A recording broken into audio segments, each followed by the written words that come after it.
नमस्कार दोस्तों, स्वागत है आपका आज के मुख्य समाचारों में। जी हां दोस्तों, आपको यहां पर देखने को मिलेंगी सुबह से लेकर शाम तक की तमाम बड़ी खबरें मुख्य समाचार ब्रेकिंग न्यूज अपडेट्स के रूप में। तो चलिए दोस्तों, जान लेते हैं आज की पहली बड़ी खबर। दिल्ली शराब नीति केस, आम आदमी पार्टी सांसद संजय सिंह को मिली जमानत। सुप्रीम कोर्ट में ईडी ने बैल का विरोध नहीं किया, 6 महीने से जेल में है। जी हां दोस्तों, सुप्रीम कोर्ट ने मंगलवार को आम आदमी पार्टी के राज्यसभा सांसद संजय सिंह को जमानत दे दी है। मनी लॉन्ड्रिंग केस में संजय सिंह को पिछले साल 4 अक्टूबर को गिरफ्तार किया गया था। संजय सिंह के वकील ने कहा कि वे केस में अपने रोल से जुड़ा कोई बयान नहीं देंगे। सुप्रीम कोर्ट ने सुनवाई के दौरान ईडी से सवाल किया था कि क्या संजय सिंह को और ज्यादा दिन जेल में रखे जाने की जरूरत है। कोर्ट ने यह भी कहा कि हमें यह भी देखना होगा कि गवाहों के सामने उनके बयान हुए हैं। 6 महीने तक वे जेल में रहे। ईडी ने अदालत से कहा कि हमें कोई एतराज नहीं है। इसके बाद अदालत ने संजय सिंह को जमानत देने का फैसला सुनाया। इसके बाद दोस्तों जान लेते हैं अगली खबर।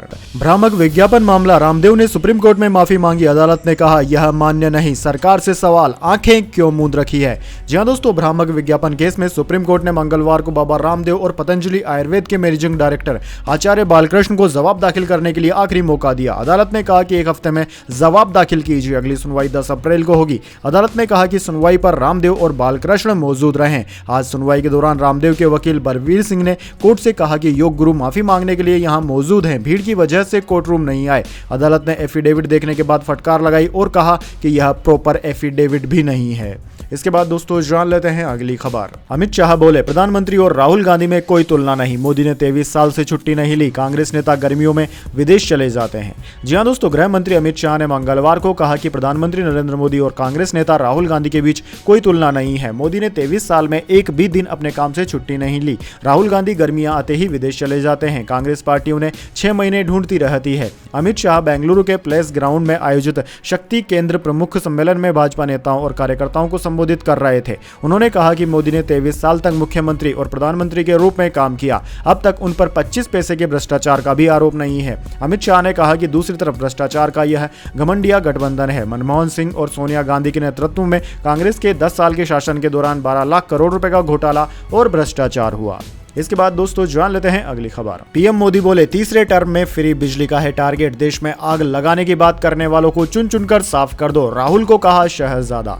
जी हां दोस्तों, प्रधानमंत्री ने मंगलवार को उत्तराखंड के रुद्रपुर में चुनावी सभा को संबोधित किया। उन्होंने कहा कि हमारी सरकार तीसरे टर्म में फ्री बिजली देने की योजना बना रही है। हर घर में सोलर बिजली प्लांट लगाने की भी योजना है। उन्होंने कहा कि सरकार की नीयत सही हो तो नतीजे भी सही आते हैं। मोदी ने कहा कि कांग्रेस के शाही परिवार के शहजादे ने ऐलान किया कि अगर देश ने तीसरी बार मोदी सरकार को चुना तो देश में आग लग जाएगी। 60 साल तक देश पर राज करने वाले 10 साल सत्ता से बाहर क्या रह गए, अब देश में आग लगाने की बात कर रहे हैं। ऐसे लोगों को चुन चुनकर साफ कर दो, ऐसे लोगों को मैदान में मत रहने दो भाइयों। दरअसल दोस्तों, दिल्ली के रामलीला मैदान में 31 मार्च को इंडिया ब्लॉक की लोकतंत्र बचाओ महारैली हुई थी। इसमें राहुल गांधी ने कहा था कि अगर भाजपा जीती और उन्होंने संविधान को बदला तो इस पूरे देश में आग लगने जा रही है, यह देश नहीं बच पाएगा।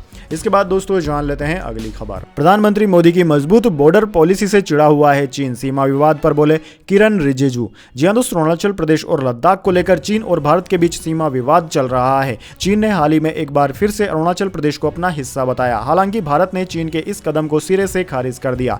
भारतीय क्षेत्र पर चीन के दावे के बीच केंद्रीय मंत्री किरण रिजिजू ने मोदी सरकार का रुख साफ किया है। रिजिजू ने कहा है कि नरेंद्र मोदी सरकार की मजबूत बॉर्डर पॉलिसी ने चीन को परेशान कर दिया है, इसलिए वह चिढ़कर ऐसे बयान दे रहा है। इसके बाद दोस्तों जान लेते हैं अगली खबर। आम आदमी पार्टी विधायक सुनीता केजरीवाल से मिले, कहा सीएम इस्तीफा न दें, जेल से सरकार चलाएं। आतिशी बोली मुझे बीजेपी ज्वाइन करने का ऑफर मिला। जी हां दोस्तों, आम आदमी पार्टी के विधायकों ने मंगलवार दोपहर दिल्ली के मुख्यमंत्री अरविंद केजरीवाल की पत्नी सुनीता केजरीवाल से उनके आवास पर मुलाकात की। विधायकों ने सुनीता को दिल्ली सीएम के नाम एक संदेश दिया। विधायकों ने कहा कि केजरीवाल किसी भी हालत में इस्तीफा न दें, जेल से सरकार चलाएं। इससे पहले सुबह 10 बजे दिल्ली की मंत्री आतिशी मारलेना ने मंगलवार को प्रेस कॉन्फ्रेंस कर दावा किया कि मेरे एक बेहद करीबी के माध्यम से मुझे भाजपा ज्वाइन करने के लिए अप्रोच किया गया है। मुझसे कहा गया है कि आप अपना पॉलिटिकल करियर बचा लीजिए या फिर जेल जाने के लिए तैयार रहिए। आतिशी ने कहा कि मुझे बताया गया है कि आने वाले कुछ ही दिनों में मेरे और रिश्तेदारों के घर में ईडी की रेड होगी। उसके बाद हम सब लोगों को समन भेजे जाएंगे और उसके कुछ ही समय बाद हमें गिरफ्तार भी कर लिया जाएगा। मेरे अलावा आम आदमी पार्टी सांसद राघव चड्ढा, सौरभ भारद्वाज, दुर्गेश पाठक को भी गिरफ्तार करने की तैयारी है। इसके बाद दोस्तों जान लेते हैं अगली खबर। महुआ मोइत्रा की बढ़ गई है मुश्किलें, कैश फॉर क्यूरी मामले में ईडी ने दर्ज किया मनी लॉन्ड्रिंग का केस।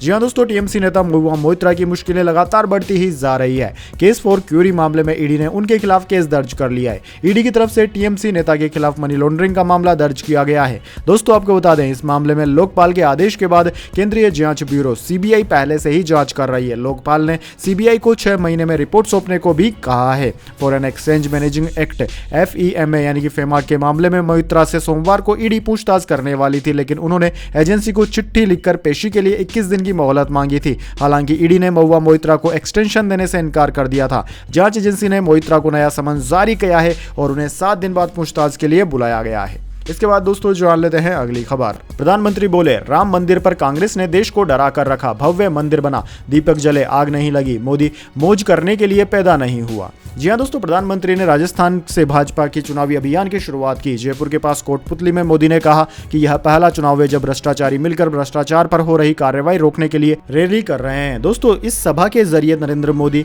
जयपुर ग्रामीण सहित इससे सटी 2 अन्य लोकसभा सीट सीकर और अलवर को भी साधने की कोशिश कर रहे थे। इस लोकसभा चुनाव में राजस्थान में मोदी की पहली सभा थी यह। इसके बाद दोस्तों जान लेते हैं अगली खबर। 10 साल पहले बंद हुई T20 चैंपियनशिप फिर होगी शुरू, ऑस्ट्रेलिया और इंग्लैंड क्रिकेट बोर्ड की BCCI से चर्चा।